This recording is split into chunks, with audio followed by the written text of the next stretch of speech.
करके नीचे उतर जाए, पलाई टूट जाएगी। एक बार सभी नीचे उतर जाए, हाथ जोड़कर निवेदन है, एक बार सभी नीचे उतर जाए, कृपया करके सभी ग्रामवासी नीचे उतर जाए। रहने दो, क्या है लास्ट। बोलो देवनारायण भगवान की, बोलो देवनारायण भगवान की, बोलो साधु माता की, बोलो साधु माता की।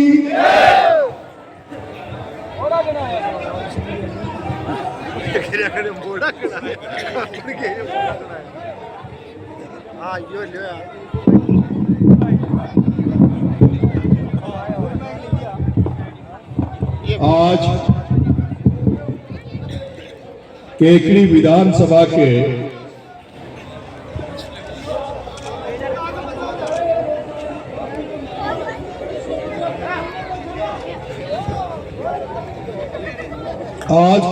विधानसभा के मीणा समाज के प्रतिहार मोटी से, और कौन सा गोद बताया बाबा? कीड़वा, और कीड़वा गोद मोटी प्रतिहार कीड़वा गोद के मीणा समाज के इस भव्य कार्यक्रम में मुझे बुलाने के लिए, मेरा स्वागत करने के लिए मैं मीणा का नया गांव का और देवनी से लेकर रास्ते में पड़ने वाले सभी गांव, जिनमें मैं ज्यादातर गांव में नाम नहीं जानता लेकिन नाफा हेड़ा का नाम जानता हूं। जिस तरह से नाफा हेड़ा में नापा खेड़ा, नापा का खेड़ा, सरपंच साहब शालिग्राम जी, और जगह जगह जिस तरह से मेरा आज स्वागत और सत्कार किया है, उसके लिए मैं जहाजपुर से लेके केकड़ी के आप सभी लोगों को बहुत बहुत धन्यवाद ज्ञापित करता हूं, आभार व्यक्त करता हूं।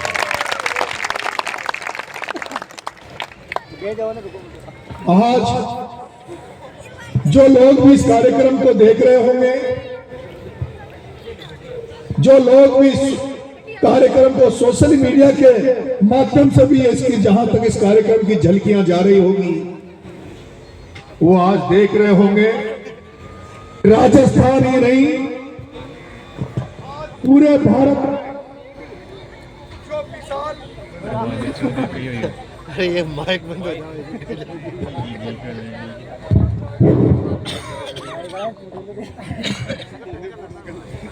जो लोग इस कार्यक्रम को देख रहे होंगे, वो देख रहे होंगे कि राजस्थान ही नहीं पूरे भारत में ऐसी भाईचारे की मिसाल कहीं नहीं मिलेगी जो मीणा के नया गांव इस केकड़ी की धरती पे मिल रही है।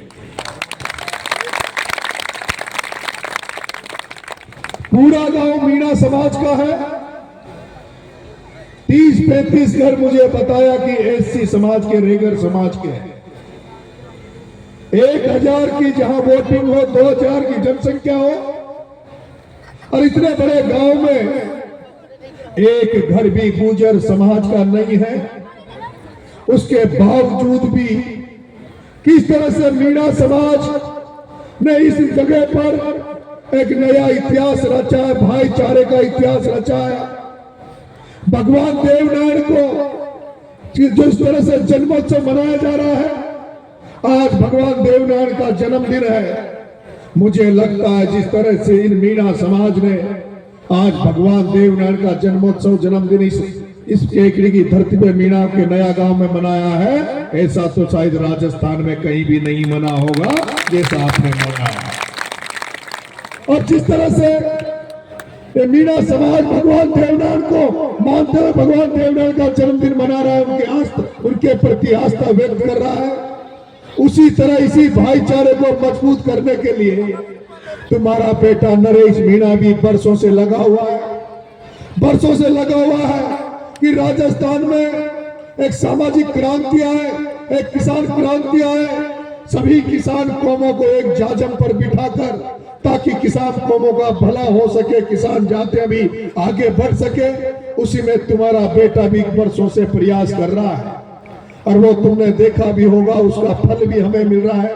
आज गुर्जर मीणा समाज जिस भाईचारे से रह रहा है, कई लोग इसमें फूट डालने का काम कर रहे हैं, लेकिन फिर भी वो फूट डाल नहीं सकते, क्योंकि जिस तरह से नरेश मीणा ने कोटा के लोकसभा चुनाव में प्रहलाद गुंजल के साथ चुनाव में प्रचार किया, और जिस तरह से इस आदिवासी समाज ने गुर्जर के बेटे प्रहलाद गुंजल का कोटा के चुनाव में मदद करी, उसके बाद आपने 3 दिन पहले उन प्रहलाद गुंजल के शब्द भी सुने होंगे, उनके भाषण भी सुने होंगे। जब प्रहलाद गुंजल साहब एक मीणा समाज के कार्यक्रम में गए, जब प्रहलाद गुंजल साहब मीणा समाज के कार्यक्रम में गए, और वो भी कार्यक्रम वही था कि वो एक देवराय भगवान के जन्मोत्सव में जा रहे थे और मीणा समाज बीच में उनका स्वागत कर रहा था, और उस स्वागत में प्रहलाद जी गुंजल साहब ने कहा था कि जिस तरह से कोटा लोकसभा चुनाव के समय मीणा समाज ने मेरा साथ दिया है, मेरे पहचान किया है, अगर जीता जागता प्रहलाद गुंजल अगर अपनी चमड़ी की जूती पहना बनाकर अगर मीणा को समाज को पहना है, तो भी 7 जन्म में भी मीणा समाज का कर्ज प्रहलाद गुंजल नहीं चुका सकता। ऐसे शब्द बोलने वाले प्रहलाद गुंजल को मैं धन्यवाद ज्ञापित करता हूँ, उनका आभार व्यक्त करता हूँ कि कोई तो गुर्जर समाज में ऐसा नेता पैदा हुआ जिसका साथ हमने दिया, और उसने कम से कम इस समाज का एहसान मानकर इस समाज को धन्यवाद देने का काम किया, इस समाज को साथ लेकर चलने का काम किया। मेरे भाइयों, मैं केकड़ी में पहली बार इस कार्यक्रम में आया हूं, और जब इस कार्यक्रम का निमंत्रण मुझे मिला तो जो कमेटी वालों ने मेरे से कॉल किया तो मैंने कहा आपको आने की जरूरत नहीं है, मैं कभी भी केकड़ी की धरती पर नहीं आया, केकड़ी विधानसभा में नहीं आया, तो आपको आने की जरूरत नहीं है। मुझे तारीख बना दो, मुझे समय बता दो, मैं आपके कार्यक्रम में जरूर आऊंगा। लेकिन कमेटी वालों ने कहा साहब हम तो आपको शारीरिक रूप से उपस्थित होकर आपको निमंत्रण देना चाहते हैं, और वो लोग आकर अचानक, क्योंकि वो मेरा गांव भी नहीं जानते थे, वो मेरे 12 चले गए, रात में उनको गांव पता नहीं था, तो वो कोटा में रुके और सुबह 7 बजे तो मेरे घर पहुंच गए। आप कमेटी वालों को भी मैं धन्यवाद दूंगा कि आपने ऐसे भव्य कार्यक्रम का और इन सारी जनता का दर्शन करने का मुझे मौका दिया है। मैं आया इधर तो मुझे पता लगा कि केकड़ी और जहाजपुर में 2 बड़ी नदियां हैं जो यहाँ की जनता की जीवनदायिनी है, जहां जो एक तरफ खारी है, एक तरफ बनास है, जिससे हजारों घरों के चूल्हे जलते थे, हजारों लोगों को, लाखों लोगों को जिससे रोजगार मिला हुआ था, हजारों लोगों की टोलियां चलती थी, रेत का काम करते थे। लेकिन पिछले कुछ दिनों में यहाँ कुछ व्यापारी आ गए, धन्ना सेठ आ गए, उन्होंने जिनका कब्जा था, जिनका बनास पे अधिकार था, जिनका खारी नदी पे अधिकार था, जिनके खेतों के बगल में से बनास और खारी नदी निकल रही थी, उन सबको तो उन्होंने दूर कर दिया और बनास पर और खारी पर कब्जा कर लिया। अब अगर कोई केकड़ी जहाजपुर का आम व्यक्ति, अगर जिसको 1 टोली रेत की जरूरत पड़ जाए, किसी को मकान बनाने की जरूरत पड़ जाए, घर में कोई 1 टोली रेत की जरूरत पड़ जाए, और अगर वो टोली लेकर रेत लेने उस बनास में चला जाए, उस खारी नदी में चला जाए, तो उसके ट्रैक्टर को जब्त कर लिया जाता है, उस व्यक्ति को जेल में डाल दिया जाता है, और जो पुलिस और जो लोग काम कर रहे हैं वो भी उन धन्ना सेठों के अंदर में काम कर रहे हैं, धन्ना सेठों के अंदर में काम कर रहे हैं। आम जनता को, आम किसानों को 1 टोली रेत नहीं मिल रही, आम जनता को 1 टोली रेत नहीं मिल रही, आम जनता को रेत की टोली 5,000 रुपए 1 टोली की मिल रही है। और उस जो आपके बनास में मैं देख के आया, जैसे समुद्र में इंडिया गेट पर समुद्र में जहाज चलते हैं, उनकी लाइटें दिखती है, जब बनास की पुड़िया से जाते हैं तो धन्ना सेठों ने जो वहां पर जहाज जैसे समुद्र में बोट चलती है वैसी बोटें लगा रखी है, बड़ी बड़ी मशीनें लगा रखी है, एक समुद्र जहाज में 5-5 टन पर रेत निकाल रहे हैं, और उस रेत को कोटा तक, जयपुर तक बेचा जा रहा है। और मेरा जहाजपुर का वे किसान और केकड़ी के किसान को 1 टोली रेत नहीं मिल रही। जब मैं देखता हूं तो मुझे बहुत दुख होता है, मुझे दुख हुआ। और जब मुझे पता लगा कि इस बनास में इसने किसने कब्जा किया, पहले तो मुझे लगा कि कोई बजरी माफिया होगा, पहले मुझे लगा कोई बजरी माफिया होगा,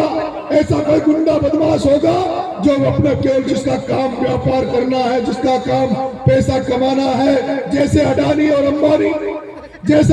अंबानी, नरेंद्र मोदी अमित शाह से मिलकर पूरे देश का खून चूस रहे, पूरे देश को बर्बाद कर रहे हैं, पूरे देश का खून चूस रहे, पूरे देश को बर्बाद कर रहे हैं। तब मुझे पता लगा कि जिसको मैं कोटा लोकसभा चुनाव में हराने गया था, जिस प्रहलाद गुंजल के साथ में खड़ा था और जिस धन्ना सेठ ओम बिरला के खिलाफ में प्रचार कर रहा था, अब मुझे पता लगा कि वो ओम बिरला जिसने कोटा बूंदी की जनता को तो जिन्होंने खून चूस ही लिया, उनको तो बर्बाद कर ही दिया, कोटा की कोचिंगों तो खाए गया, लेकिन वो आजकल बजरी निकालने का काम कर रहा है। वो लोकसभा स्पीकर ओम बिरला जिसको लोगों ने वोट दिया, सांसद बनाया और लोकसभा स्पीकर बना, इस आशा के साथ कि वो कोटा का, बूंदी का, हाड़ौती का भला करेगा, यहाँ के किसानों की भलाई करेगा, वो यहाँ के किसानों को सस्ती रेत दिलवाएगा, यहाँ के किसानों की सड़कें बनवाएगा।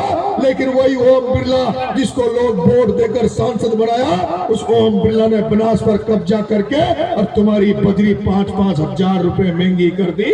आम जनता की बजरी को अपने घर ले जा रहा है, अपने काम में ले रहा है। इसलिए मैं आज उसके खिलाफ तो पहले से लड़ता आया हूं, लेकिन अब मेरी इच्छा है कि उससे आमने सामने के युद्ध करूं, आमने सामने की लड़ाई करूं।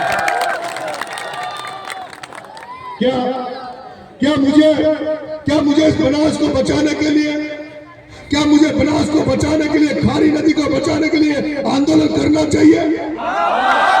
हाथ खड़े करके बताओ कि क्या मुझे इसमें आंदोलन करना चाहिए? जोर से हाँ बोलकर कहो कि क्या आंदोलन करना चाहिए? क्या आंदोलन करना चाहिए? क्या आंदोलन करना चाहिए? क्या आप लोग तैयार रहोगे? क्या आप लोग साथ दोगे? तो अभी मैं देवनी उनियारा में, जहां मुझे 60,000 वोट दिया, उस देवनी उनियारा के किसानों की समस्याओं को लेकर, वहां की आमजन की समस्याओं को लेकर 30 जनवरी को तो मैं देवनी में हुंकार भरने वाला हूं, देवनी में आंदोलन करने वाला हूं। निमंत्रण दे रहा हूं कि 30 जनवरी को जिनके पास साधन है, जो गांव वाले गाड़ी घोड़े बसे अपने किराए पे कर सकते हैं, आप सबको निमंत्रण दे रहा हूं। 30 तारीख को तो सोप में देवनी पधारना, पहले उनियारा में वहां के प्रशासन का इलाज करेंगे और उसके बाद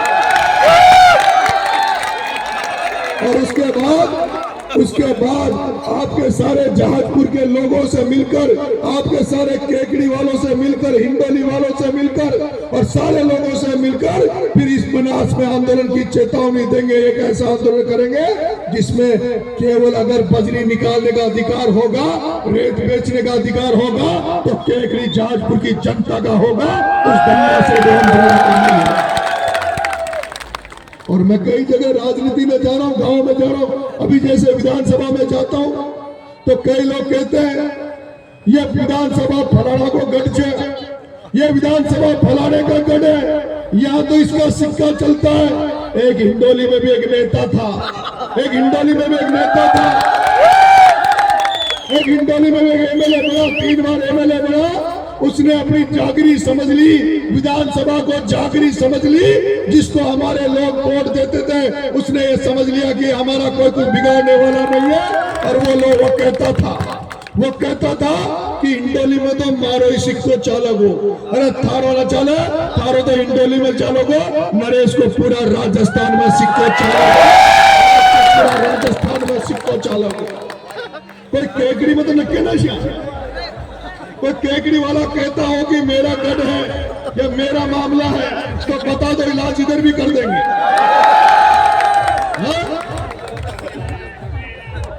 मैं आपसे निवेदन कर रहा हूं, आप एकता बनाए रखो, अपनी ताकत को समझो। कोई अगर आपके अधिकारी की तरफ अंगुली उठाए, आपके समाज की तरफ अंगुली उठाए, तो अंगुली तोड़ने की हिम्मत रखो।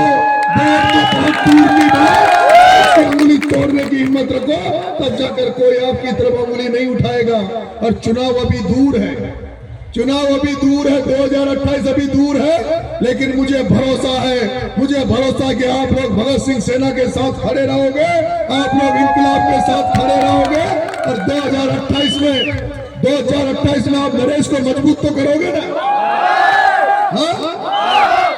ये जो डोले जो ना बड़ा बड़ा नेता केकड़ी में जो टिकट मांगते हैं, नेता बढ़ते हैं, उनसे कह देना कि भैया टिकट से काम नहीं चलेगा, आने वाले 2028 में हम लोग तो उसका साथ देंगे जिसके साथ नरेश खड़ा है। मानोगे बात? हाथ खड़े करके करो, विश्वास दो। भगवान देवनाल मंदिर में 2028 का चुनाव में मैं आ जाऊंगा तो बात मान लोगे ना? हाँ? मान जाओगे? ये जो पार्टियां मेरा टिकट काटती इलाज हो जाएगा? हाँ? जो नेता मेरा टिकट काटते इलाज हो जाएगा? तो आप सब लोग ने जो प्यार दिया, आशीर्वाद दिया, उसके लिए बहुत बहुत धन्यवाद। सब लोग 30 जनवरी को मैं निमंत्रण देके जा रहा हूं, आप लोग सोप में पधारना और उसके बाद जल्दी मैं घोषणा करूंगा अपना कौन सा मोड़ है शालिग्राम जी, कौन सा चौराहा? मोरला। अब ये बताओ, अगला जो आंदोलन यहाँ करेंगे अपन बनास को बचाने के लिए, वो मोरला चौराहे पर पंचायत करें या नापाहेड़ा में करें?